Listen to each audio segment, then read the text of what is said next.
How to make your iOS phone faster and smoother for gaming 2023. So if you want to make your iOS phone faster, there's three things you're going to want to do. First of all, you're going to come to your settings and you're going to go to your storage, and here it says offload unused apps. So you're going to bring it here. Now, as you can see, I have a lot of storage that's almost used, like it's almost out. My storage is practically at its end basically. So you can see that you have a lot of storage in your photos.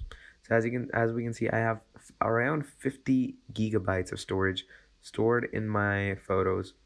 Then obviously I have a lot of storage on YouTube, so offloading will obviously free the storage. So offload as much apps as you want, and once we offload those stuff, it's pretty cool. It's pretty easy to use all these things for yourselves, and it's pretty incredible.